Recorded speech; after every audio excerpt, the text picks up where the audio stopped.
같이 하나님께 묵도함으로 제1부 예배를 주님께 드리도록 하겠습니다.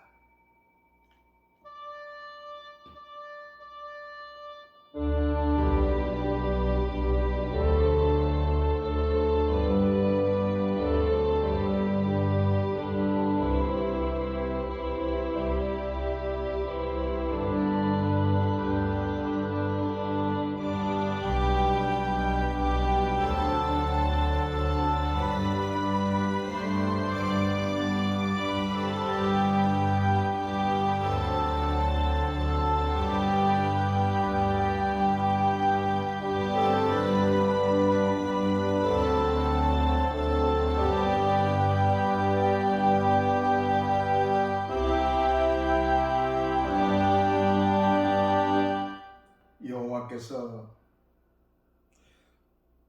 시온의 포로를 돌려보내실 때에 우리는 꿈을 꾸는 것 같아도다.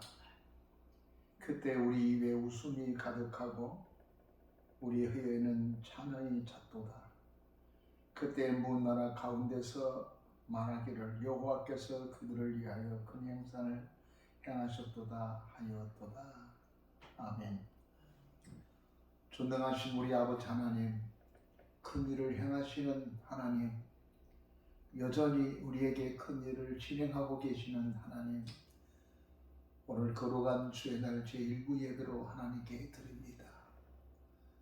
우리는 늘 연약해서 주 앞에서 무너졌고 또 아버지 하나님 다시 일어서게 하셨고 또 무너졌던 우리들을 또다시 일으켜 세우셔서 하나님 앞에 나와 이처럼 머리 숙여 기도하는 이 일부 예배를 허락해 주셔서 감사하며 주 앞에 나아갑니다. 염치 없고 면목 없고 그리고 부끄러운 모습이지만 그래도 하나님 앞에 경배하러 왔습니다. 주님 영광 받아주시고 주님 역사해 주시고 우리에게 그 놀라운 은혜를 베풀어 주셔서 다시금 새 힘을 잊고 힘차게 주의 나라를 위해서 저 세상을 향하여 나가는 저희들이 되게 하여 주옵소서. 예수님의 이름으로 축복하며 기도하옵나이다. 아멘. 찬송가 14장 찬송하겠습니다.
교독하도록 하겠습니다. 여호와는 나의 빛이요 나의 구원이시니 내가 누구를 두려워하리요. 악인들이 내 살을 먹으려고 내게 왔으나 군대가 나를 대적하여 진칠지라도 내 마음이 두렵지 아니하며 내가 여호와께 바라는 한 가지 일 그것을 구하리니 곧 내가 내 평생에 여호와의 집에 살면서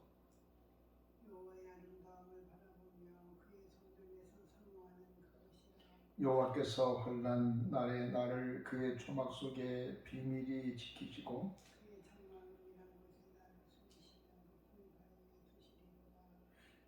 이제 내 머리가 나를 둘러싼 내 온수 위에 들리리니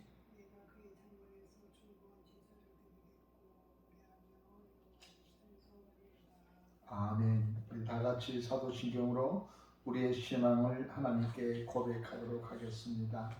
나는 전능하신 아버지 하나님 천지의 창조주를 믿습니다. 나는 그의 유일하신 아들 우리 주 예수 그리스도를 믿습니다.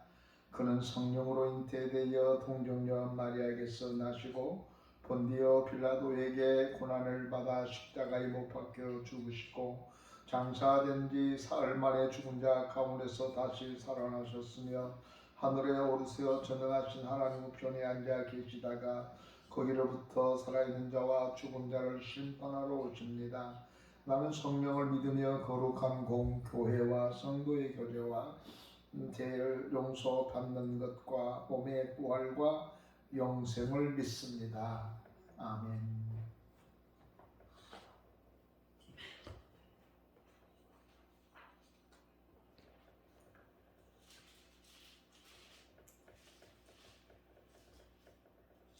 찬송가 181장 찬송하겠습니다.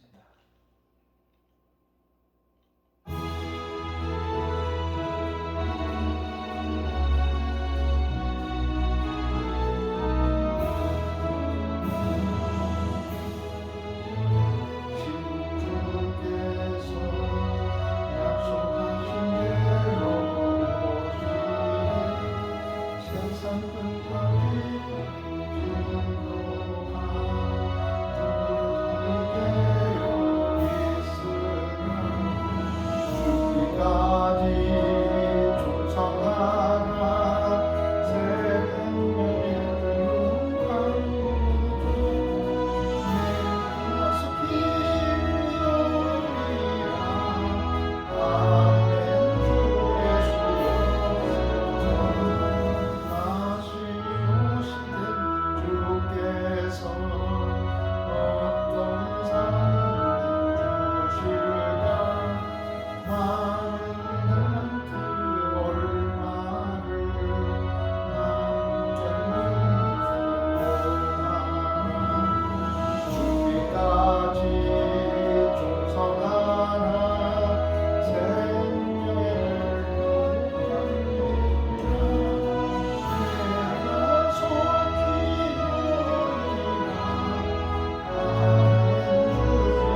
전능하신 하나님 아버지, 오늘도 저희들을 긍휼히 여기시고 사랑하여 주시옵소서. 오늘까지도 생명과 살아갈 수 있는 힘을 허락해 주시니 참으로 고맙고 감사합니다. 하나님의 보호와 지켜주심이 아니면 저는 두려움 속에서 불안 속에서 살 수밖에 없는 연약한 존재이오나 온 인류의 역사의 수레바퀴를 나의 하나님, 나의 아버지가 주관하시기에 오늘도 주님이 주시는 평강을 갖고 씩씩하게 살아가게 하시니 감사합니다. 하나님, 주님의 자녀로 택함 받았사오나 하나님의 자녀답게 말하지 못하고 행동하지 못하고 생활하지 못함을 고백합니다. 하나님 용서하여 주시옵소서. 내 주변에 그리스도를 알지 못하는 자들에게 예수는 우리를 위해 이 땅에 오신 나의 구세주, 나의 하나님인 것을 증거하는 일에 힘쓰도록 도와주시옵소서. 언제 어디서나 하나님께서 원하고 바라시는 뜻이 무엇인지를 늘 구하며 범사의 여러 인정했던 다윗과 같이 범사의 여러 인정하고 하나님의 역사하심을 믿고 주님을 온전히 의지하며 살아갈 수 있는 주님의 자녀가 되기를 소원합니다. 저희들에게 강하고 담대한 믿음을 주시고 복음을 증거할 때마다 하나님의 역사하심을 볼 수 있는 능력의 종으로 삼아 주시옵소서. 하나님, 이 나라와 이 민족을 기억하여 주시옵소서. 너무나 혼란하고 혼탁한 이 세상, 세계 각처에서 민족이 민족을, 형제가 형제를 아버지 나라와 나라의 분쟁으로 아버지 모든 삶의 두려움 속에 서 있습니다. 하나님, 외교적으로 힘들고 어려운 속에 있습니다. 저희 나라의 작은 나라를 하나님께서 오늘까지 부강시켜 주시고 이렇게 성장할 수 있도록 도와주셨던 하나님, 지도자들에게 우상을 숭배하는 것에 속히 돌아서게 도와주시옵소서. 하나님을 진노케 하는 일을 행하지 않게 하여 주시사 이 나라에 하나님의 은총과 하나님의 보호하심으로 하나님의 이러한 모든 위기 속에서, 이러한 모든 어려움 속에서 모든 문제를 잘 해결해 나갈 수 있도록 크신 은혜를 더하여 주옵소서. 하나님, 지도자들 가운데 하나님의 자녀들도 있습니다. 저들이 겸손하고 깨어 기도하게 하여 주옵소서. 하나님의 은혜를 구하게 하여 주시옵소서. 그래서 나라를 위해서 일하는 것이 어떤 것인지를 먼저 기억하고 나의 이름보다도 예수님의 이름을 더 소중히 여기는 자들이 되어져서 하나님 앞에 무릎 꿇고 기도함으로 하나님 주시는 지혜로 이 나라를 잘 이끌어갈 수 있도록 역사해 주셨기만을 기도드리고 권합니다. 하나님, 우리 하나님께 속한 성도들을 위하여 기도합니다. 육체적인 질고로 고통당하는 자들을 주님 불쌍히 여겨주시고 하나님, 우리들의 아버지와 가중보 기도가 저들에게 힘이 되게 도와주시고 환난 중에 우리가 부러지질 때 응답하시는 하나님의 사랑을, 하나님의 역사하심을 아버지와 나타내는 믿음의 성도들이 되어지도록 도와주시었기만을 우리 주님께 기도합니다. 하나님, 예수 그리스도만이 이 모든 곳에서 죄를 구원하신 이심을 믿게 도와주시옵소서. 우리의 믿음이 너를 구원했다는 주의 음성을 듣고 걸어나 뛰고 걸으며 하나님을 찬양하는 우리 하늘 소망교회 성도들이 되게 도와주시고 나태함과 게으름과 저들의 삶 가운데 아버지의 믿음이 연약한 자들을 불쌍히 여겨주시고 오늘 아버지와 거룩한 주의 날 주의 종을 도와 나오는 그 말씀으로 믿음이 성장케 하여 주시사 하나님, 험악한 세대 속에서 그리스도의 빛을 바라며 살아가는 우리 하늘 소망 그 모든 성도들이 되게 하여 주시옵소서. 단에 세우신 당신의 귀한 종을 주님이 붙잡아 주시고 영육간의 강건함으로 채워주시며 성령의 충만하신 성령의 두루마기를 입혀주시사 이 말세에 하나님께서 기뻐하시는 주의 종으로 일할 수 있도록 역사하여 주시옵소서.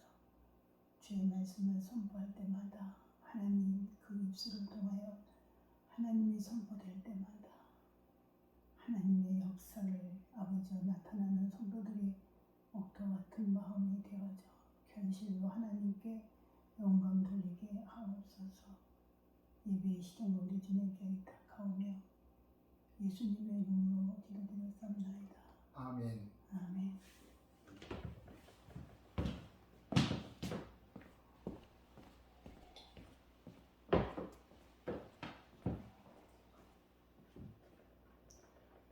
찬사함과 곡을 선택하는데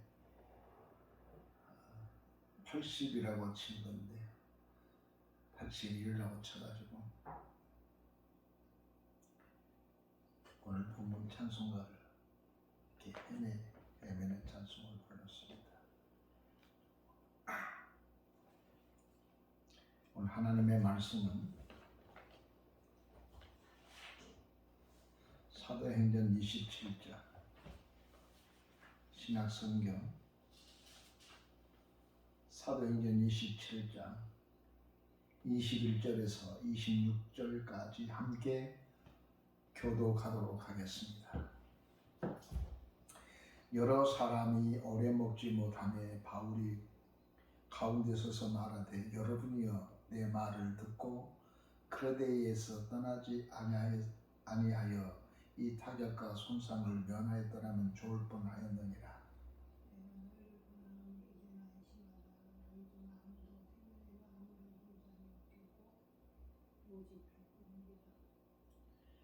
내가 속한 바 곧 내가 섬기는 하나님의 사자가 어젯밤에 내 곁에 서서 말하되 바울아 두려워하지 말라. 내가 다윗의 앞에 서야 하겠고 또 하나님께서 너와 함께 항의하는 자를 다 내려주셨다 하였으니 그러므로 여러분이 안심하라. 나는 내게 말씀하신 그대로 되리라고 하나님을 믿노라.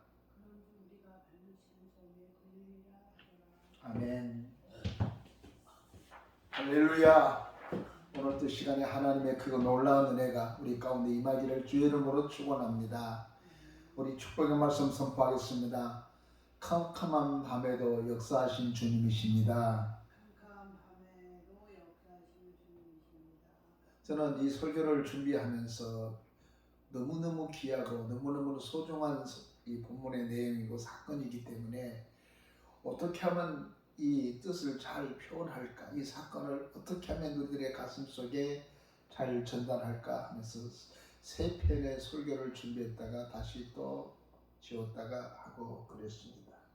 그래도 가장 성경에 가깝게 그냥 성경 이야기, 내 생각을 이야기한 것보다는 성경의 사건 이야기를 선명하게 드러내는 것이 더욱더 중요하겠다 하는 생각을 가지고 며칠 동안을 몸부림쳤던 본문이었습니다.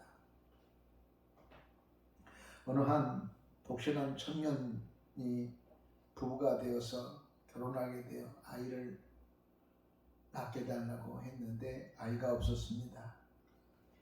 아이를 얻기 위해서 그 부부는 10년을 기도했는데도 아이가 없었습니다.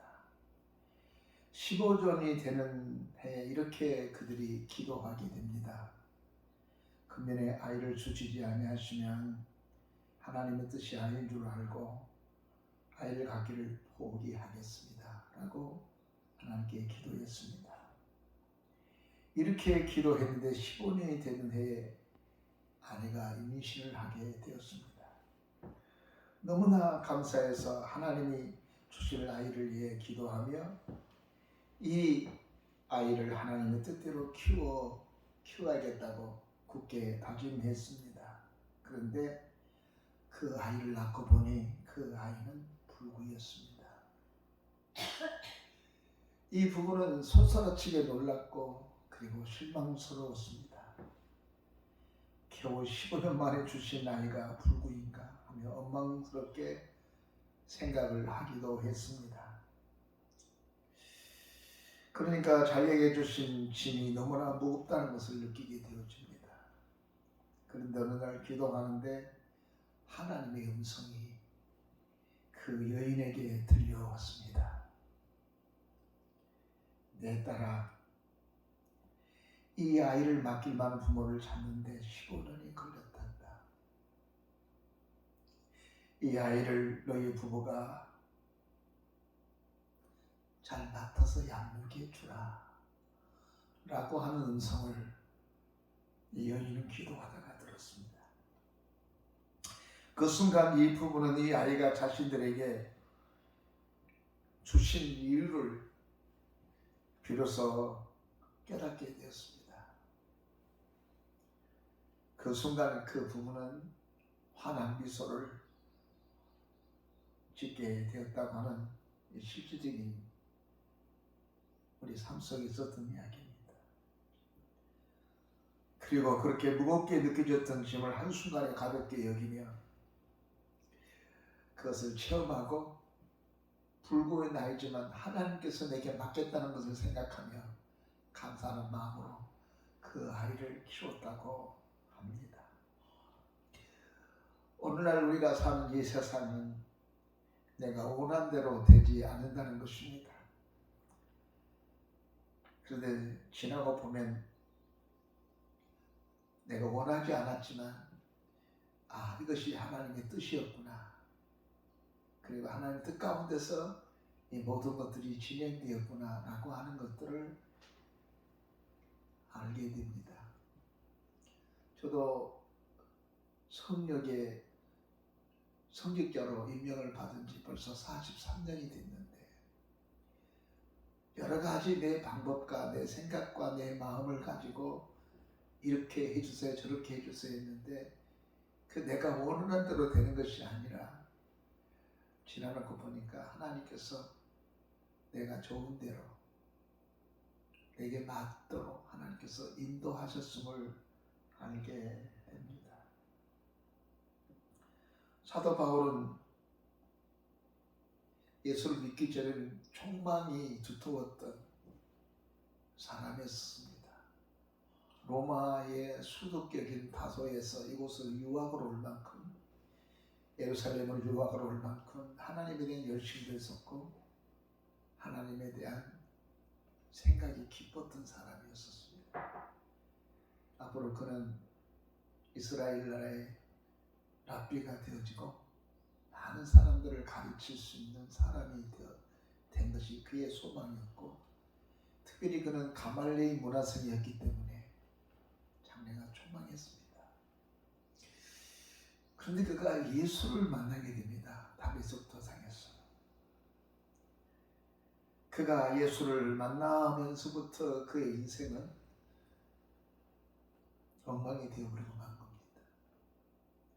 그가 꿈꿨던 꿈도 그가 기대했던 그 주변에 기대했던 부모가 기대했던 그 기대도 다 무너져 버렸습니다. 가족들한테는 추방을 당했고 가문에서는 그를 멀리했습니다. 족보를 파버렸습니다.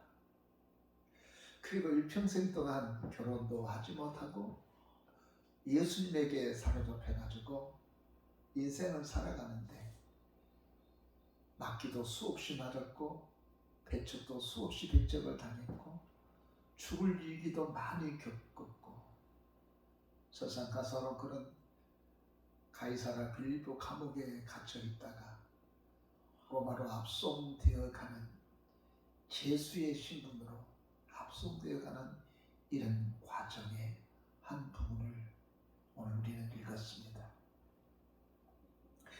로마로 가는 도중에 죄수로 끌려간 것도 참 답답한 일이고 아픈 일이지만 끌려가다가 지중해 한복판에서 유라굴라 태풍을 만나게 됩니다.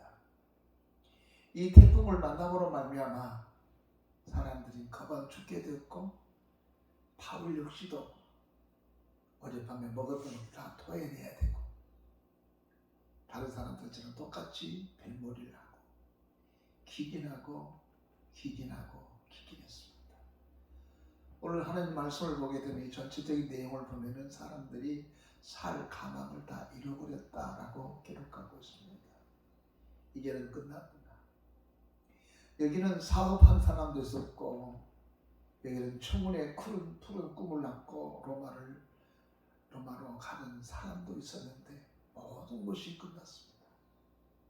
그런데 거기에 바울은 그 사람들한테 칠흑같이 어두운 밤에 나서서 좌절한 사람들에게 말합니다. 여러분이요, 안심하십시오. 여러분 죽지 않습니다. 걱정하지 마십시오. 외치는 메시지의 사람이 됐습니다.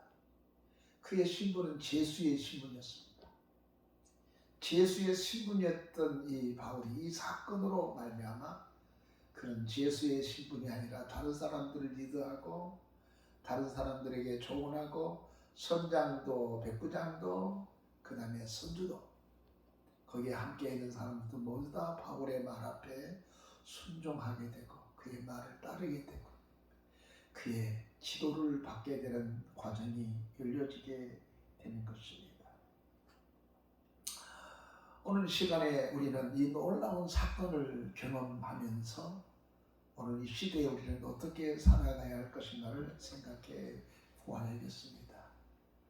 제가 모두에도 말씀을 드렸지만 제가 이 감격스럽고 이 벅찬 말씀을 어떻게 잘 설명할까 많이 고민했기 때문에 썼다가 지우고 설교를 완성했다가 다시 다른 설교를 해서 그래서 내 설교 파일에는 이 설교가 4개가 작성되어 있습니다. 그만큼 저는 이 설교 내가 저를 흥분하게 만드는데 어떻게 설명을 잘할까? 어떻게 이 본문의 말씀을 사람들한테 전할까? 흥분한 끝에 그것보다도 그냥 있는 대로 그냥 전하는 것이 가장 좋은 것이다 라고 생각되어서 저는 오늘 본문을 있는 그대로 설명을 해 보려고 합니다. 그는 죄인의 신분을 가지고 쇠사슬을 묶인 채로 배 안에 있는 사람들과 함께 있을 때 22절 그는 이렇게 말합니다. 내가 너희를 고난하니 이제 안심하라. 너희 중에 아무런 생명도 손상이 없겠고 오직 배뿐이라 라고 했습니다. 바울은 함께 하고 있는 제주들과 선원들과 간원들에게 용기를 내십시오. 안심하십시오. 안 죽습니다. 여러분 목숨 한 사람도 잃지 않을 것입니다. 이렇게 이야기합니다. 칠흑같이 어두운 밤인데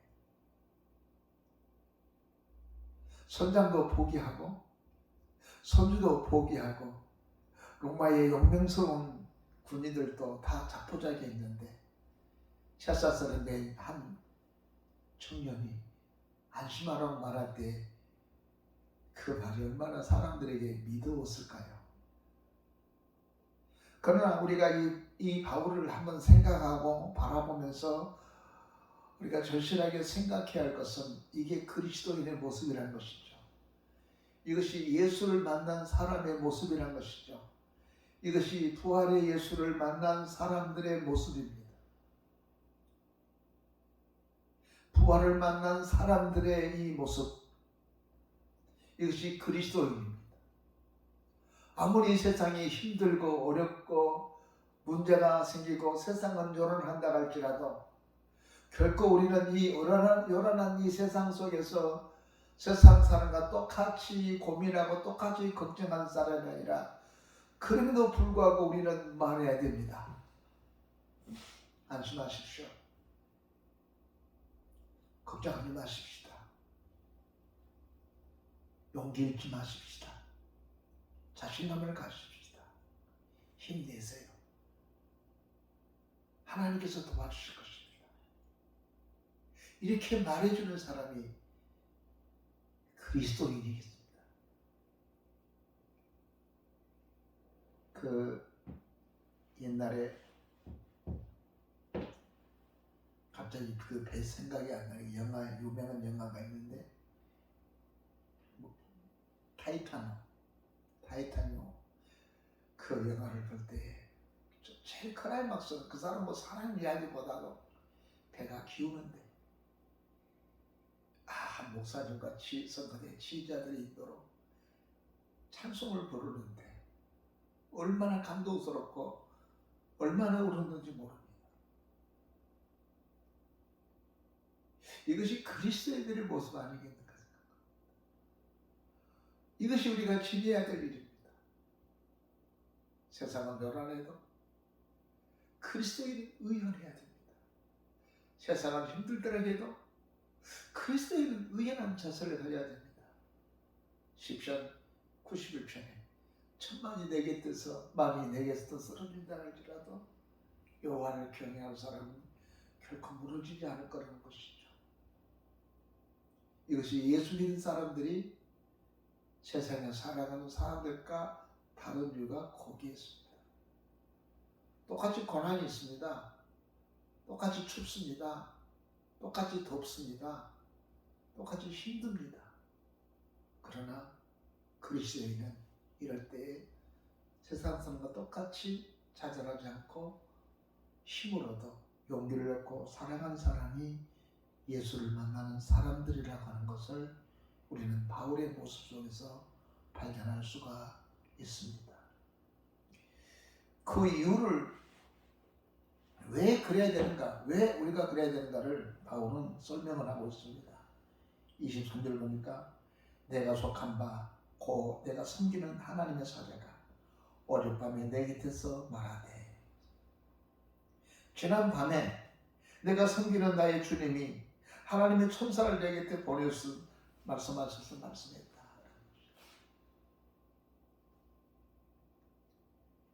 하나님을 섬기는 것에도 당당했어. 내가 그리스도인이라는 것은 당당했어. 요나는 창피해서 배 밑으로 가버렸지만 바울은 모든 사람들 앞에서 당당하게 말했습니다. 내가 섬기는 하나님이 어젯밤에 내 곁에 오셨다. 아직까지 풍랑은 일어나고 있습니다. 아직까지 바람은 불고 있습니다. 아직까지 칠흑까지 얻었습니다. 아직까지 여기가 어딘지를 잘 모르겠습니다. 어디쯤 아닌지는 선장도 모르고 바울도 모릅니다. 근데 그가 안심하라고 했던 이유 중에 하나는 밤에 주님이 내 곁에 같이 계셨다는 거예요. 칠흑같이 어두운 그 밤에 주님이 내 곁에 있었다는 거예요. 내 몸이 골골하고 내 몸이 병들고 내 몸이 엉망진창이 됐어도 우리가 행복할 수 있는 것은 그래도 주님이 내 곁에 계신다는 거예요.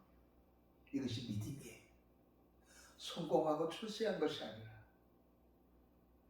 그래서 예수 안 믿는 사람도 성공하고 출세할 수 있어요. 그러나 이 극한 상황 속에서도 의연하고 담대하고 그 마음이 무너지지 않은 것은 주의 영이 그의 곁에 계셨다는 것입니다. 주의 천사가 와서 그의 곁에서 그를 붙잡아 마음을 붙잡아줬다는 것입니다. 이건 바울의 의지가 아닙니다. 바울의 용기가 아닙니다. 바울이 다른 사람들과 달리 굳은 담력이 있어서가 아닙니다. 하나님의 영이, 하나님의 천사가, 하나님의 보혜사 성령이 그 고난당한 바울 곁에 와 주셨기 때문에 바울은 담대할 수 있다는 것입니다. 우리가 세상에 소란하고 요란하고 폭풍이 일어나도 우리가 담대할 수 있는 이유가 뭡니까? 저 사람의 마음이 굳히기 때문에, 저 사람의 마음이 담대하기 때문에, 용맹스럽기 때문에 세상을 이길 수 있는, 성격적으로 부를 수 있는 그것이 아닙니다. 하나님의 성령이, 하나님의 파라토스가 우리 곁에 계시면 우리도 얼마든지 바울처럼 이 요란한 세상에서 담대하게 사람들한테 이야기할 수 있다는 것입니다. 지금 우리에게 뭐가 중요합니까? 굳게 결심한 결심이 중요합니까?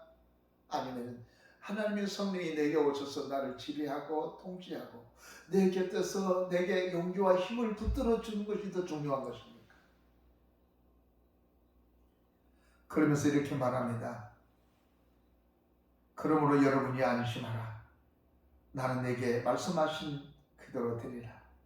아니, 그러면서 24절 이렇게 말합니다. 바울아, 오셔서 하셨던 말이 바울아 두려워하지 말라.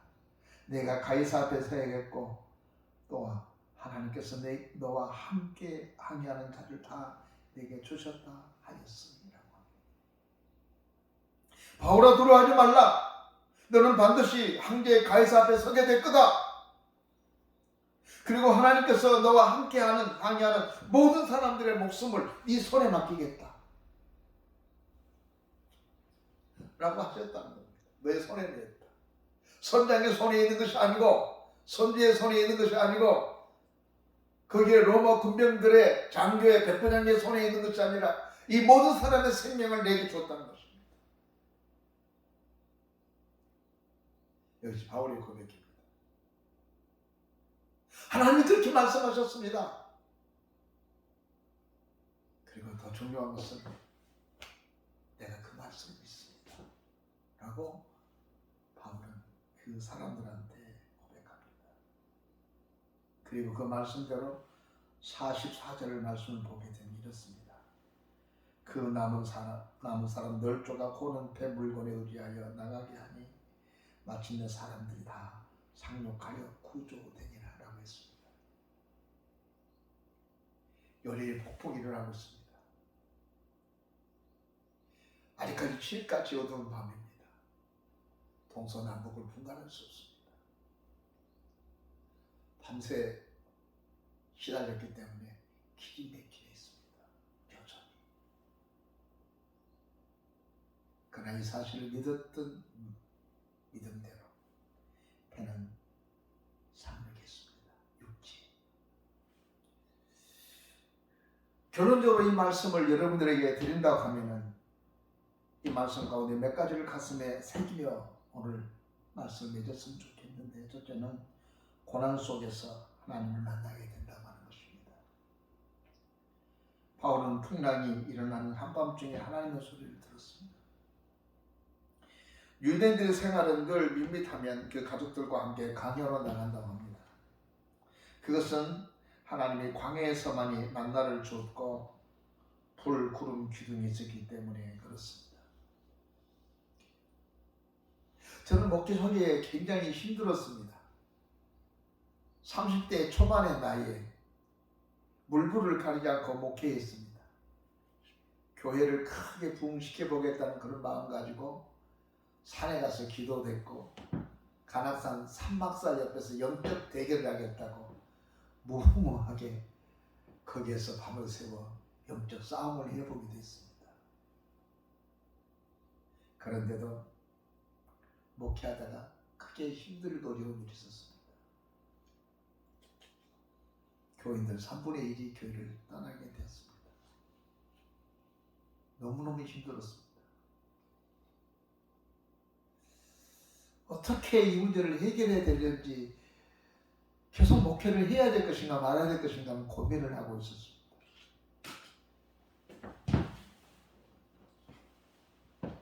그때 처남 한 분이 너 우리 회사에 와서 일할래?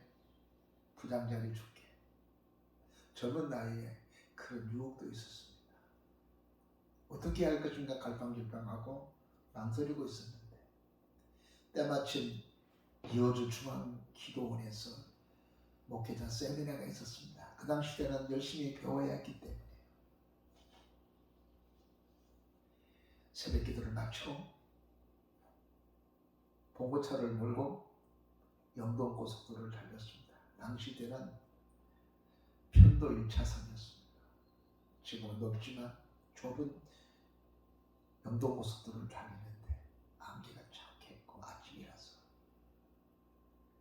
그리고 차들이 줄을 이었습니다. 새벽 세미나 시간은 다가오는데 자꾸만 앞에 있는 차가 어스렁어스렁 거리는데 마음은 바빴는데 어떻게 할 줄을 모르다가 앞지르기를 했습니다. 앞지르기를 해서 금방 들어서는 순간에 저에서 큰 쥐무식 트럭이 앞에 확 달라든 것입니다. 나도 모르는 사이에 순간 나는 이제 끝났구나 생각하면서 브레이크를 밟았는데 그 운전수와 눈이 딱 마주치는 순간에 그 중간에 뭔가가 딱 잡아준 느낌을 받았습니다. 그리고 나 내려가가지고 보니까 주먹이 들어갈 수도 없을 만큼 그 앞에서 차가 멈췄어요. 트럭 운전사는 머리를 운전대에 메고 이제 끝났구나 생각을 하고 있었던 것 같습니다. 서로가 아무도 안 다쳤습니다. 나는 그 운전수한테 미안합니다, 미안해요 라고 하는 인사를 하고 차를 후진해가지고 다시 정상적으로 차를 몰고 가면서 한없이 펑펑 울면서 눈물을 흘렸습니다. 사람들은 다 떠났지만 하나님은 여전히 내 가운데 계시는데, 하나님은 나와 함께 계시는데 내가 왜 이렇게 실망을 해야 돼? 왜 이렇게 낙심을 해야 돼? 왜 내가 세상에 직장을 준다고 해서 거기에 마음이 혼돈할 수 있냐? 이 일보다 더 중요한 게 없는데 라고 하면서 그때 하나님의 찬양하면서 그 집에 큰 은혜를 받고 돌아왔습니다. 저는 지금도 가끔씩 힘들고 어려울 때는 그때를 생각합니다. 그때 내게 찾아오셨던 주님, 그래서 다시 힘을 얻습니다. 고난 중에 찾아왔던 예수 그리스도, 그를 회상하며 다시 한번 으쌰 힘을 얻고 또 출발하고 있습니다. 주님은 고난 중에 찾아왔습니다. 내가 속한 바 나의 섬기는 하나님의 사자가 어젯밤에 내 곁에 서서 말하되, 지난밤에 하나님이 찾아오셨다는 겁니다. 요한복음 6장 19절에서 20절 이하의 말씀을 보게 되면은 예수님이 제자들이 고난당해서 힘드니까 그때 예수님이 찾아오셨어요. 예수님은 우리가 고난당하고 있을 때 그 예수님은 호중에 손 놓고 계신 것이 아니라 우리 가면 찾아오세요. 여러분, 주님께서 우리 가운데 찾아오셨다면 우리가 어떻게 해야 되죠? 주님의 이름을 불러야지요. 주님 도와주세요.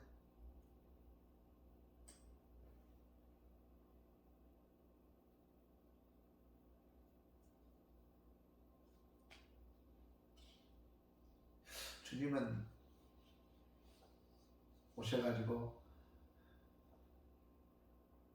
우선순위로 했던 일이 있는 것은 23절 보니까 바울아 두려워하지 말아라.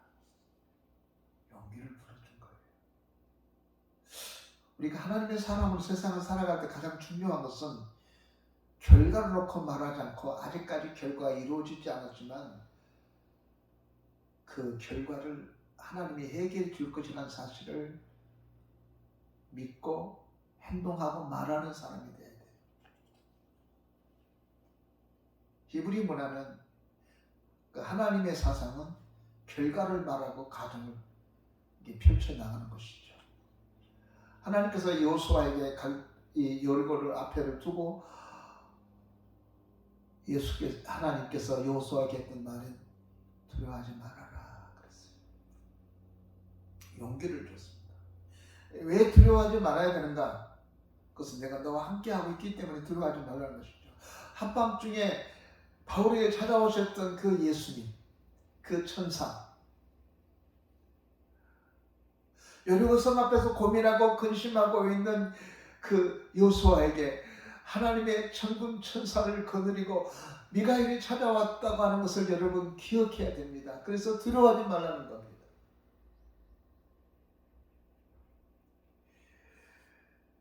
요한복음 6장 20절 말씀 보니까 내니 두려워하지 말아라 라고 말씀하고 계십니다. 나니까 두려워하지 말아라는 것이죠. 우리 그리스도인이 이 세상을 살아감에 있어서 요즘 세상이 불안정하잖아요. 초론이 감돌기도 하고, 이번 주에 대통령이 미국으로 순방한다는데 잘 해와야 할 텐데 라는 생각 때문에 마음 불안하기도 합니다.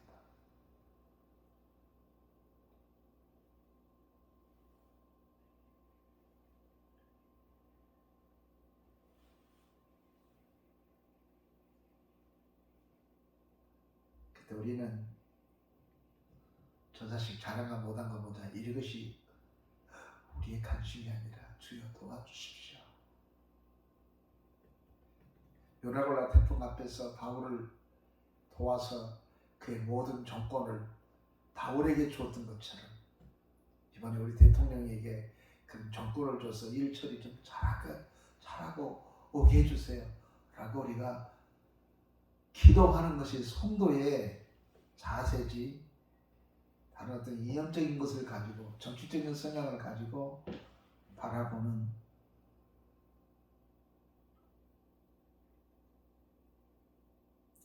순방이 되지 않았으면 좋겠다는 우리의 자세가 되었으면 하는 이런 마음이 간절합니다. 그러면서 그리스도인들이 가장 중요하게 생각해야 될 말씀은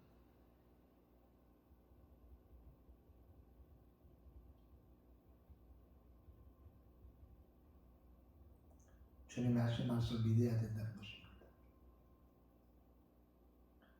바울은 그 말씀을 그대로 된 것을 믿었습니다. 25절 그러므로 여러분이 안심하라. 나는 내게 말씀하신 그대로 되리라고. 하나님을 믿노라. 하나님께서 천지를 창조하셨기 때문에 바다를 창조하시고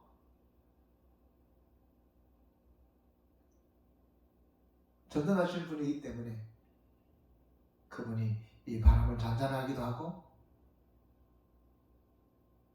그 다음에 사람들을 죽게 않기도 하게 하신 분이 하나님이라는 사실을 나는 믿습니다. 여러분이 용기를 내십시오. 나는 이익게 하신 하나님을 믿습니다. 그리고 그 말씀대로 44년 되었지요. 문제는 믿음입니다.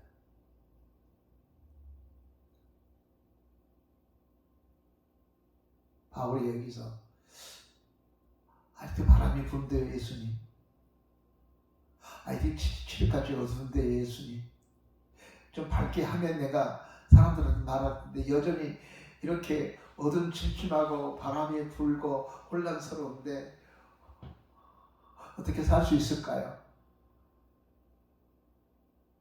밝은 다음에 말하겠습니다 라고 할 수도 있지 않겠습니까? 근데 바울은 그렇지 않았습니다. 여전히 바람이 불고 여전히 어두컴컴하고 혼란스럽고 동서사방을 알아볼 수 없는 그런 상황이었지만 사도 바울은 그렇게 담대하게 말씀하셨던 것은 여러분이 안심하십시오. 걱정하지 마십시오. 안 좋습니다 라고 당당하게 사람들한테 말했던 것은 하나님이 당신한테 했던 말씀을 믿었기 때문입니다. 오늘 이 시대에 이런 하나님 말씀을 믿어야 될 이런 시대입니다. 말세가 되면 사람들이 하나님의 말씀에 대한 믿음이 점점 식어져가는 이런 때입니다. 사람들이 잘 안 믿어요. 그래서 예수께서는 누가복음에 이렇게 말합니다. 내가 세상에 올 때에 정말 믿는 자를 볼 수 있을까? 라고 하죠. 이 시대에 하나님께서 우리들에게 찾는 사람은 의인을 찾는 것이 아니라 믿음의 사람을 찾습니다. 그럼에도 불구하고 나를 믿겠느냐는 것이죠.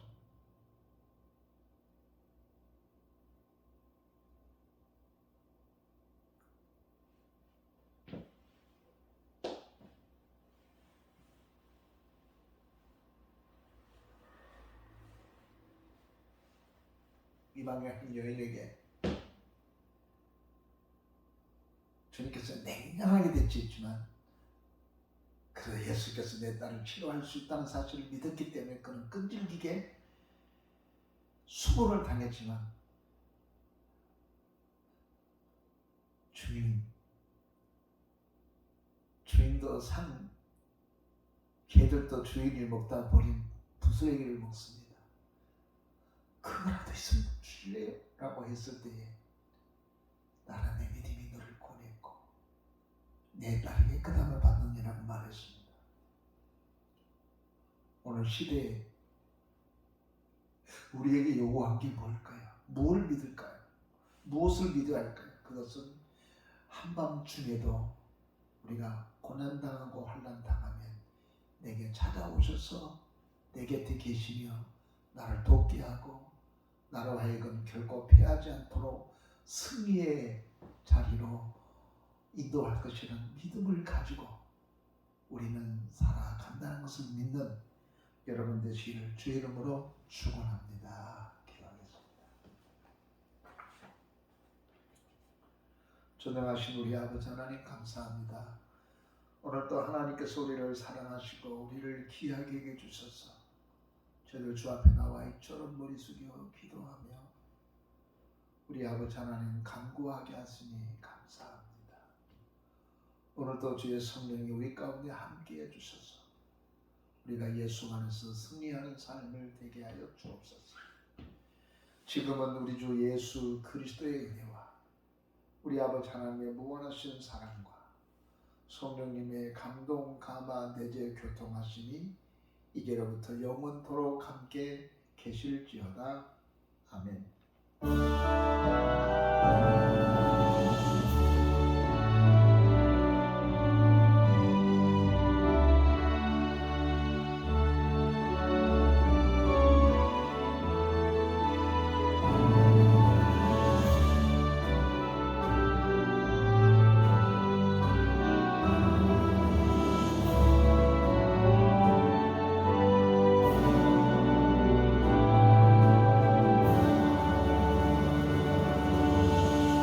예배를 마쳤습니다. 하나님께 영광을 돌리겠습니다.